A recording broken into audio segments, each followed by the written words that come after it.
1, 2, 3, 4, 5, 6, 7,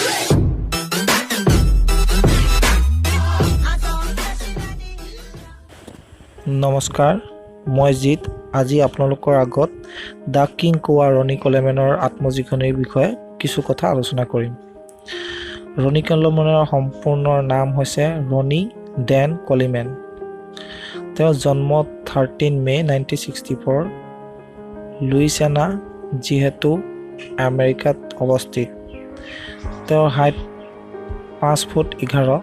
তেওঁ কণ্টেষ্ট খেলিছিল 287/300 LBS, যাৰ ৱেট হিচাপ কৰিলে 130/136ত কমপ্লিট কৰিছিল আৰু তেওঁ অফ ছিজনত আছিল 315/320 LBS, যিহেতু ৱেটত 143/145 কেজিত ৰনি কলেমেন আছিল।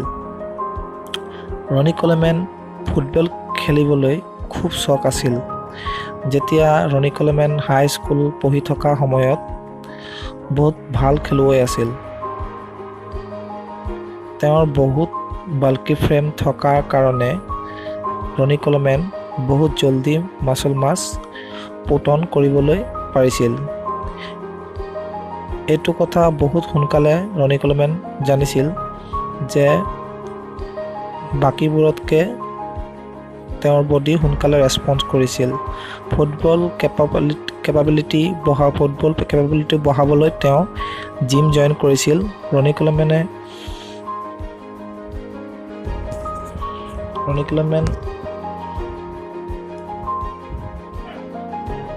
বাকীবোৰতকৈ হেভি ৱেট কৰি উঠাব পৰা ক্ষমতা আনতকৈ বেছি আছিল আৰু ৰনি কলেমেন ফুটবল কেপাবিলিটি আৰু ফুটবলৰ পাৰফৰ্মেঞ্চ বহুত বেছি ইম্প্ৰুভ হৈ যোৱাৰ কাৰণে ৰনি কলেমেনৰ ওচৰত এটা অফাৰ আহে অফ ফল স্কলাৰশ্বিপ গ্ৰেমলিং ষ্টেট ইউনিভাৰ্চিটিত একাউণ্টেঞ্চি কৰিবলৈ অফাৰ পাইছিল আৰু এইটো অফাৰ পাইছিল যে ফুটবল টীমটো তেওঁ ৰিপ্ৰেজেণ্ট কৰিব পাৰিব। একাউণ্টিঙৰ ডিগ্ৰী পোৱাৰ পিছত ৰনি কলেমেন টেক্সাছ চিটিলৈ শ্বিফ্ট হৈ গৈছিল। এইটো আশাত তেওঁ গৈছিল যে ইয়াত আগতকৈ বেটাৰ জব পাবলৈ আশা ৰাখি টেক্সাছ চিটিলৈ গৈছিল। কিন্তু সেইটো আশা ৰনি কলেমেনৰ তাত গৈ সম্পূৰ্ণ হোৱা নাছিল। সেয়েহে ৰনি কলেমেন পিজ্জা ডেলিভাৰী বয় হিচাপে চাকৰি কৰিছিল। এদিন নিউজ পেপাৰত এটা এড দেখিছিল টেক্সাছ পুলিচ ষ্টেচনৰ জবৰ ভেকেঞ্চি। তাৰপিছত ৰনি কলেমেন তাত সেইটো পষ্টত এপ্লাই কৰিছিল, যিহেতু সেই জবটো ৰনি কলেমেন পাবলৈ সক্ষম হৈছিল।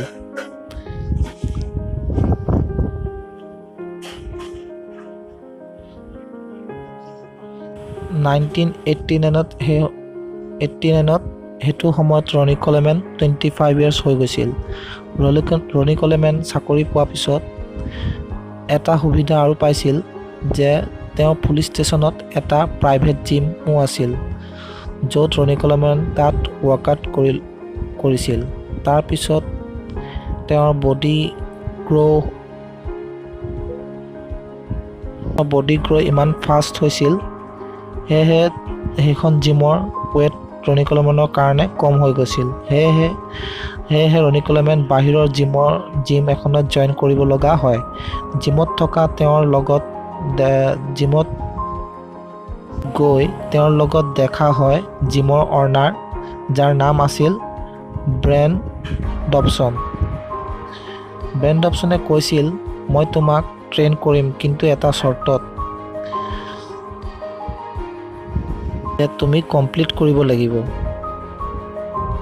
আৰু তেওঁ জিমৰ অ'নাৰ ব্ৰেন ডবছনেও কমপ্লিট কৰিছিল। তেওঁ এজন বডি বিল্ডাৰ আছিল আৰু সেইটোৰ লগতে ৰনি কলেমেনক লাইফ টাইম মেম্বাৰশ্বিপ আৰু ফ্ৰী ট্ৰেইন কৰিবলৈ অফাৰ দিছিল।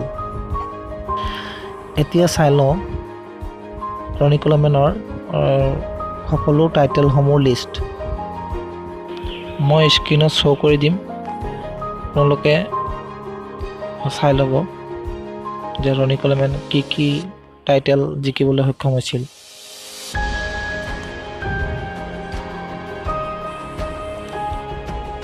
এয়াই আছিল ৰনি কলমেনৰ প্ৰফেশ্যনেল লাইফৰ কিছু কথা। ৰনি কলমেনৰ বিষয়ে সকলোৱে জানে, যিবোৰ মানুহে বডি বিল্ডিঙৰ লগত জড়িত হৈ আছে, যে ৰনি কলমেন বহুত বেছি হেভি লিফ্ট কৰিছিল আৰু সেইকাৰণে তেওঁৰ বহুত ডাঙৰ ডাঙৰ ইঞ্জুৰিও হৈছিল। ৰনি কলমেন এতিয়া বহুত নৰ্মেল লাইফষ্টাইল জীৱন যাপন কৰি আছে আৰু তেওঁ যিবোৰ মাচুল মাছ তেওঁ পুটন কৰিছিল, তেওঁ সকলো ধৰণৰ মাচুল মাছ তেওঁ এতিয়া বৰ্তমান চবসমূহ লুজ কৰি দিলে। গতিকে আজিলৈকে ৰনি কলমেন যিবোৰ টাইটেল জিকিবলৈ তেওঁ সক্ষম হৈছিল, কোনো আগত সেইবোৰ টাইটেল আজিলৈকে কোনো জিকিব পৰা নাছিল। সেয়েহে তেওঁক কৈছিল যে দ্য কিং ৰনি কলমেন, তেওঁৰ নামেই দ্য কিং ৰনি কলমেন। গতিকে মই যিমানখিনি কভাৰ কৰিব পাৰোঁ এই ভিডিঅ'ত ক'লোঁ। যদি ভিডিঅ'টো ভাল লাগিছে তেন্তে লাইক এটা কৰিব আৰু ছাবস্ক্ৰাইব কৰিব, কাৰণ আপোনাৰ ছাবস্ক্ৰাইবতে মই ভাল ভিডিঅ' বনাবলৈ মটিভেশ্যন পাম। মই নিজৰ ফালৰ পৰা মই 100% দিব চেষ্টা কৰিছোঁ। যদি বেয়া লাগিছে মোক জনাব, তেতিয়া মই ভাল কৰিবলৈ চেষ্টা কৰিম। গতিকে আজিলৈ ইমানতে।